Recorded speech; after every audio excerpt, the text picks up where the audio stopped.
అప్పుడు విద్యలో రిజర్వేషన్ వచ్చింది. అంటే ఈ నెహ్రూ గారి రాజ్యంలో అన్యాయమే, ఇందిరమ్మ రాజ్యంలో బీసీలకు అన్యాయమే. తర్వాత రాజీవ్ గాంధీ గారు వస్తే ఇదే విపి సింగ్ గారు నేను అమలు చేస్తున్న మండల్ కమిషన్ రిపోర్ట్ అంటే పార్లమెంటులో గంటన్నర మాట్లాడతారు రాజీవ్ గాంధీ గారు. మాట్లాడి ఏమంటారు, బీసీలకు రిజర్వేషన్లు ఇస్తే ఈ దేశం విచ్ఛిన్నం అయిపోతుందని చెప్పి ఆనాడు రాజీవ్ గాంధీ గారు మాట్లాడినరు. ఇది చరిత్ర కాదని లేని వాస్తవం, ఇది తప్ప అని నేను కాంగ్రెస్ వాళ్ళని వాళ్ళు అడుగుతా ఉన్నా. ఆ తర్వాత 2006లో విద్యలో వచ్చింది రిజర్వేషన్.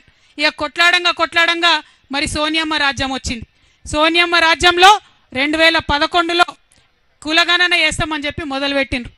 4500 కోట్ల రూపాయలు ఖర్చు పెట్టిండ్రు, కులగణన చేసిండ్రు. కానీ ఆ రిపోర్ట్ మాత్రం ఇంతవరకు బయట పెట్టలే.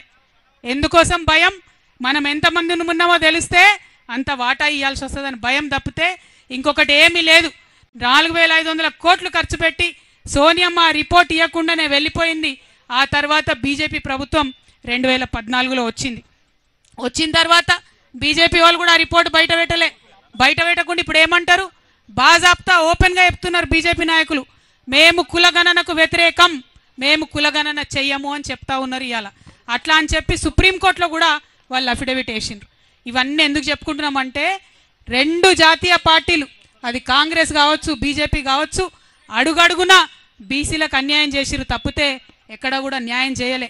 ఇవాళ నేను ఇప్పుడు చెప్పినటువంటి విషయాలన్నీ ఏ ఒక్కటి అవాస్తవమైనా నేను రాజకీయాల్లోంచి శాశ్వతంగా తప్పుకుంటానని చెప్పి ఛాలెంజ్ చేస్తా ఉన్నా కాంగ్రెస్ పార్టీకి, బీజేపీ పార్టీకి.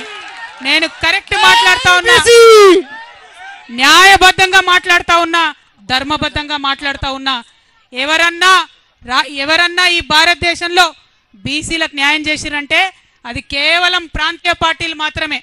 పైన మమతా బెనర్జీ దగ్గర నుంచి మొదలు పెట్టుకుంటే నవీన్ పట్నాయక్ గారు కావచ్చు, శరద్ పవార్ గారు కావచ్చు, ఏఐడిఎంకే కావచ్చు, డిఎంకే కావచ్చు, ప్రతి ఒక్క చోట మీరు ఎక్కడ చూసినా మన కేసీఆర్ గారు కావచ్చు, ఎన్టీఆర్ గారు కావచ్చు, కేవలం బీసీలకు న్యాయం చేసిందంటే ప్రాంతీయ పార్టీలు మాత్రమే న్యాయం చేసినాయన్న